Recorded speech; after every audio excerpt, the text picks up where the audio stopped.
मैं हूँ डॉक्टर सजल सरकार BHMS. Online homeopathy skin care में आप सभी लोगों का स्वागत है। दोस्तों आशा करता हूँ कि आप सभी लोग स्वस्थ होंगे, कुशल मंगल होंगे। दोस्तों आज हम एक नए विषय के ऊपर में चर्चा करने वाले हैं और आज का विषय का नाम है सिफिलिस, जो कि ये भी बीमारी काफी लोगों को होता है। काफी लोगों को तो बीमारी के बारे में इनिशियल स्टेज में पता ही नहीं चलता कि एक्चुअली ये बीमारी कितना खतरनाक है।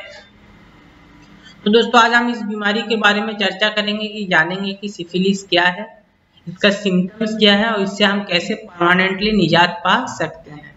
तो दोस्तों सिफिलिस जो एक बैक्टीरियल इन्फेक्शन है जो कि spread by sexual contact, specially seen in our penis, rectum, mouth, cut injury of skin and mucous membrane में नॉर्मली ये दिखाई देता है।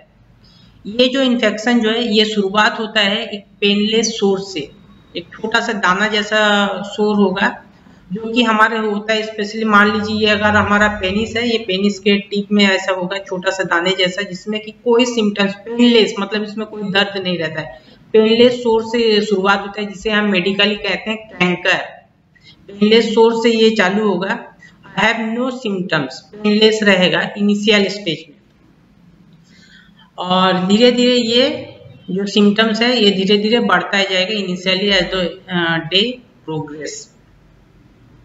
इनिशियल स्टेज में ये जो सिफिलिस का बैक्टीरिया है ये इनएक्टिव रहता है इन हमारे बॉडी में इनएक्टिव रहेगा।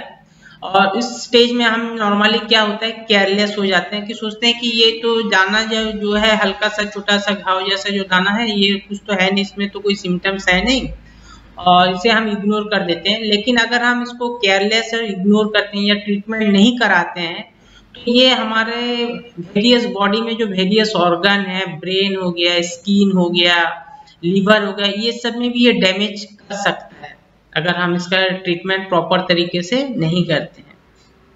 अभी हम इसका पॉजिटिव फैक्टर के बारे में जानेंगे। पॉजिटिव फैक्टर में जो ट्रिपेनोमा पैलिडियम जो मेन बैक्टीरिया है इसके द्वारा ही ये बीमारी स्प्रेड होता है हमारे बॉडी में, specially sexually contracted like penis, rectum, anus में अगर एनल सेक्स करते हैं, ओरल सेक्स अगर करते हैं तो माउथ में भी हो सकता है। कट इंजुरी अगर कोई स्किन में रहता होगा, अगर वो इन्फेक्टेड पर्सन के कांटेक्ट में आ गया है तो स्किन के थ्रू भी ये हमारे बॉडी में एंटर हो सकता है। ये इसका मेन रीजन है ट्रिपेनोमा पैलिडियम। अभी हम इसका सिम्टम्स के बारे में जानेंगे। सिम्टम्स में दोस्तों इनिशियल स्टेज में तो इसका जैसे मैं ऑलरेडी बताया हूँ कि कोई सिम्टम्स नहीं होता रहता है और ये पेनलेस सोर्स से शुरुआत होगा, स्पेशली हमारा पेनिस के स्किन के ऊपर में, ग्लांस पेनिस में स्किन के ऊपर में भी ये हो सकता है, जैसे कि आप पिक्चर में भी देख सकते हैं। मैं पिक्चर में भी ऑलरेडी दिखा रहा हूँ। तो अब इसकी तरीके से एक छोटा सा घाव जैसा सोर चालू होगा और ये पेनलेस रहेगा कुछ समय के लिए, ऐसा नहीं है कि हमेशा के लिए, कुछ समय के लिए इसका कोई सिम्टम्स नहीं रहेगा। लेकिन एज द डे प्रोग्रेस इसमें सिम्टम्स दिखाई देना चालू होगा, जैसे कि इसमें दर्द होना, जलन होना, घाव जैसा बन जाएगा।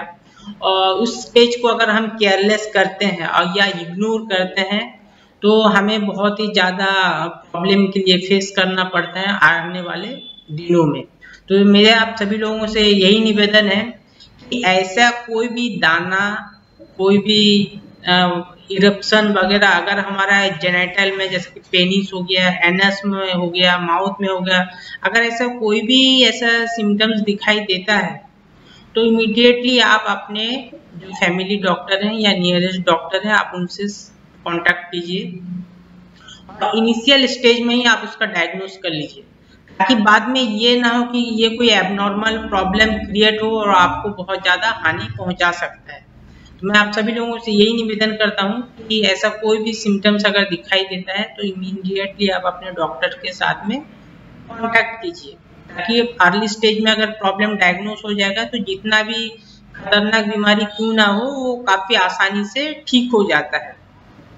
तो दोस्तों ये तो हो गया प्राइमरी स्टेज में। सेकेंडरी स्टेज में क्या होता है, आफ्टर फ्यू वीक के बाद में, कुछ सप्ताह के बाद में ये जो सोर दाना जो है घाव जैसा हो जाएगा, उसमें दर्द होगा, जलन होगा और इसमें हमें काफ़ी ज़्यादा परेशानी फेस करने के लिए पड़ता है। कुछ स्टेज में तो पेशेंट में जैसा कि लिम्फ नोड एनलार्ज होना, फीवर आना, हेयर फॉल होना, ये इस टाइप के सिम्टम्स भी दिखाई देते हैं।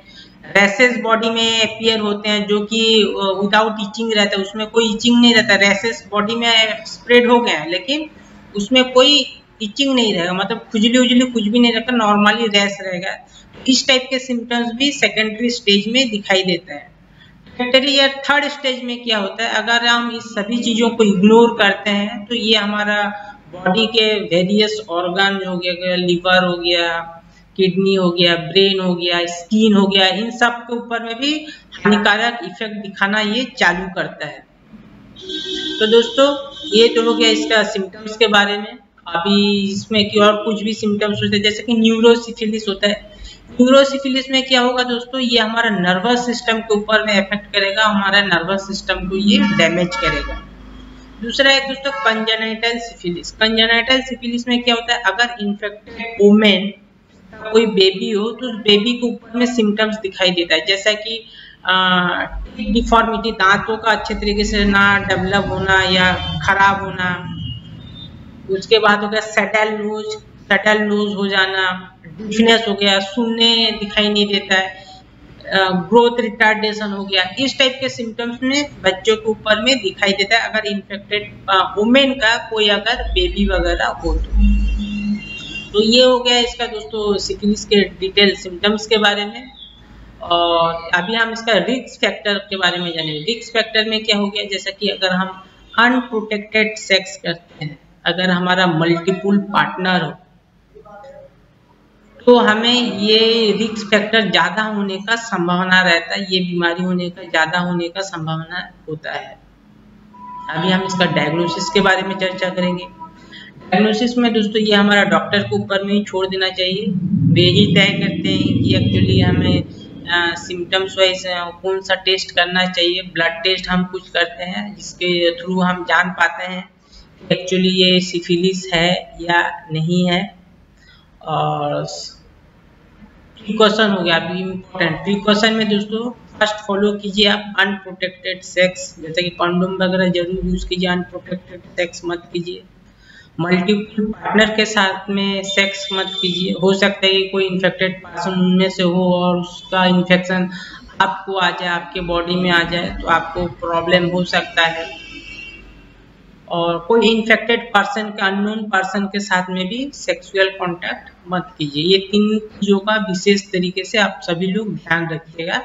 अगर हम तीनों चीज को फॉलो करते हैं तो 99% चांस है कि आपको ये प्रॉब्लम नहीं होगा।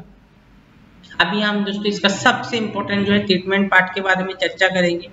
तो ट्रीटमेंट में दोस्तों फर्स्ट मेडिसिन है हिपारसल 200, इसका कि 4 बूंद करके दिन में 4 बार लेंगे।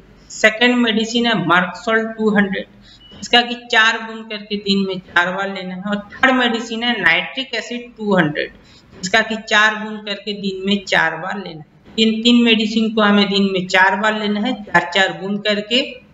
और एक्सटर्नल एप्लीकेशन के लिए कैलेंडुला का मदर टिंचर लेना है और अफेक्टेड पार्ट में लगाना है दिन में 3 बार, सुबह शाम रात को। अगर हम इस ट्रीटमेंट को लेते हैं इनिशियल स्टेज में तो तुरंत ये इफेक्ट दिखाना चालू कर देगा और कुछ ही दिनों के अंदर में आपका प्रॉब्लम सॉल्व हो जाएगा। अगर ये बीमारी क्रॉनिक है, पुराना है, तो कुछ समय लेगा ठीक होने के लिए, क्योंकि बीमारी जितना ज़्यादा पुराना रहता है उतना देरी से थोड़ा ठीक होता है। अगर आप ट्रीटमेंट के बारे में अधिक कोई जानकारी लेना चाहते हैं तो आप मुझसे संपर्क कर सकते हैं। अगर आपको मन में कोई शंका हो, कोई दुविधा हो तो भी आप मुझे पूछ सकते हैं। आपको अपना फैमिली डॉक्टर के सलाह मशवरा लेना चाहिए। अगर आपको ट्रीटमेंट के बारे में और भी कुछ जानकारी चाहिए तो आप अपने डॉक्टर के साथ में भी डिस्कस कर सकते हैं, फैमिली डॉक्टर जो भी हैं, या मुझसे भी डिस्कस कर सकते हैं। अगर आपको कोई ऑनलाइन सर्विस भी लेना है तो भी आप मुझसे ऑनलाइन सर्विस भी बीमारी के बारे में ले सकते हैं। हमारा ऑनलाइन सर्विस एक अफोर्डेबल प्राइस में ऑल ओवर इंडिया प्रोवाइड करते हैं। हम ट्रीटमेंट आपको घर बैठे ट्रीटमेंट अवेलेबल होगा।